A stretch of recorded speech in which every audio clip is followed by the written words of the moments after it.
Action.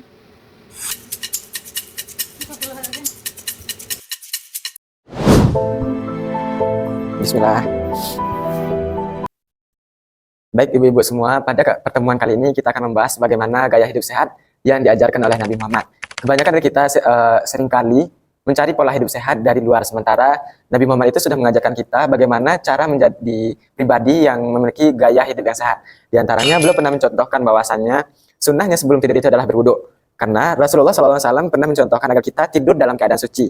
Beliau pernah bersabda, apabila engkau hendak pergi ke tempat tidur maka berwudulah. Kemudian ke-8, duduk ketika makan dan minum. Nah, ini menjadi suatu hal yang menjadi perhatian besar bagi kita semua. Bahkan tidak hanya di generasi muda, tapi di generasi tua pun juga seperti itu.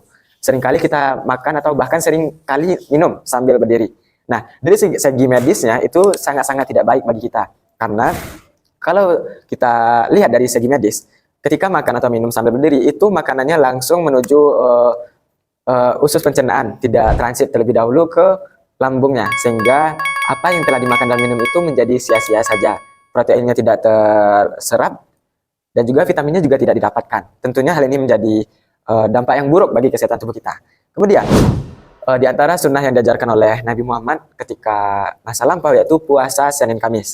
Jadi segi medis ini menunjukkan bahwasannya puasa Senin Kamis ini merupakan salah satu metode menjaga kesehatan yang sangat baik bagi diri kita.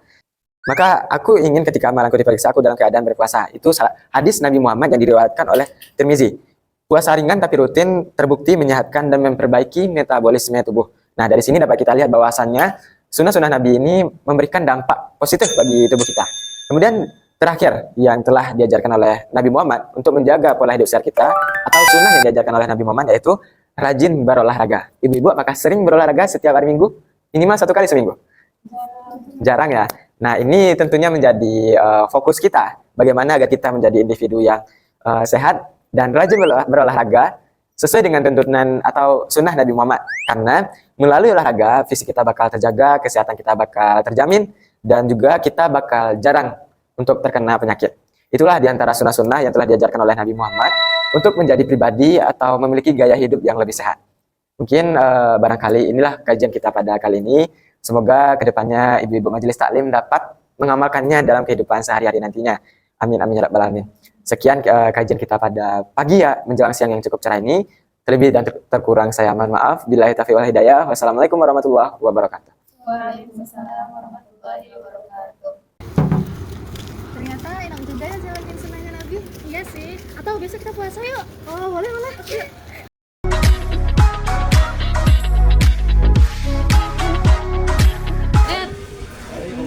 Kamu gak ingat pesan Ustaz kemarin?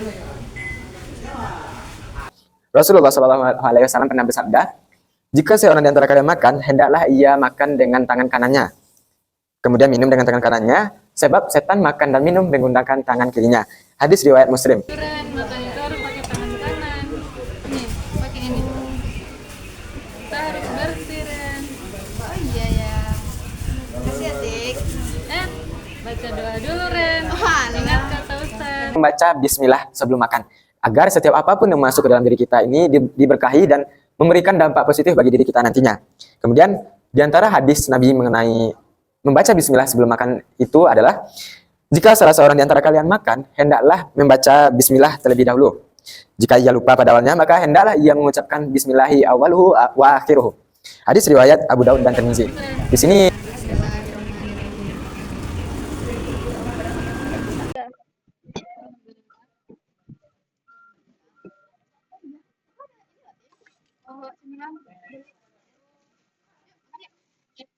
Nggak ingat lagi. Kata Ustaz kemarin, kalau makan itu makan berhenti makan sebelum kenyang, dan beliau pernah bersabda, tidak ada wadah yang lebih baik untuk diisi oleh manusia selain perutnya. Cukuplah bagian Adam beberapa suap yang menegakkan tulang punggungnya. Hal ini tentunya menjadi sebuah makna tersirat bagi kita semua bahwasannya pentingnya berhenti makan sebelum kenyang.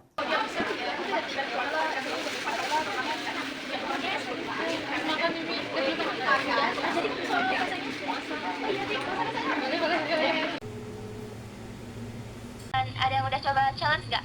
Tidurnya tuh lebih awal. Pesan yang keren banget Dari Nabi Muhammad SAW, beliau tuh nggak suka kita tidur sebelum sholat isya dan mengobrol lama sesudahnya. Itu dalam hadis Bukhari yang mana Rasulullah SAW membenci tidur sebelum sholat isya dan mengobrol-ngobrol setelahnya. Nah, kenapa ya? Ternyata kalau kita tidur abis isya itu bangun sebelum subuh itu jadi gampang banget. Terus pagi-pagi nggak cuma badan yang fresh, hati juga ikut jadi bahagia. Nah, subuh kita juga bisa on time, waktu zikir, curhat ke Allah. Terus kadang-kadang ide-ide yang keren itu juga munculnya pas pagi-pagi gitu loh. Kalau biasanya bangun udah nggak apa-apa asal nggak kesiangan gitu. Sekarang coba deh ubah rutinitasnya. Coba kita matiin dulu gadgetnya, rebahan, terus niat bangun subuh. Itu besoknya coba rasakan mood kita seharian jadi lebih positif, terus juga hati juga terasa lebih ringan.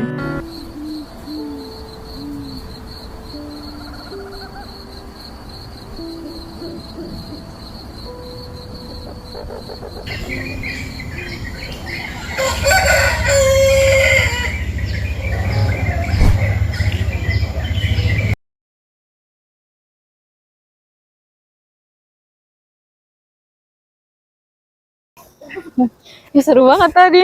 Habis ini kemana ya? Ustadz, Ya, kalian mau kemana? kami ngabuburit Ustadz. Oh, kalian puasa? Iya Ustadz. Jadi kita buka di masjid aja. Kebetulan di masjid ada nyediain menu buka. Oh, boleh Ustadz. Ya, boleh Ustadz. Allahu Akbar Allah. Oh ya, kita berbuka dulu ya. Nah, sebelum kita berbuka itu, kita diharuskan membaca doa ketika berbuka puasa. Ya, kita baca sama-sama ya. Bismillahirrahmanirrahim. Allahumma lakasumna wa bika amanna wa ala rizkika aftarna birahmatika ya arhamar rahimin. Amin.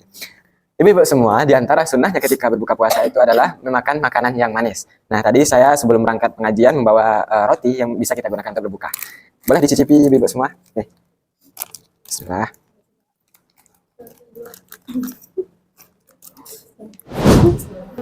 Jadi sahabat sunnah semua, itulah di antara sunnah-sunnah yang dianjurkan oleh Nabi Muhammad SAW untuk kita terapkan dalam kehidupan kita sehari-hari.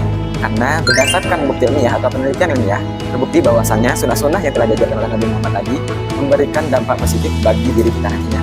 Oleh karena itu, marilah kita budayakan pola hidup sehat berdasarkan sunnah yang diajarkan oleh Nabi Muhammad agar kita memiliki fisik yang sehat dan kuat nantinya. Demikian.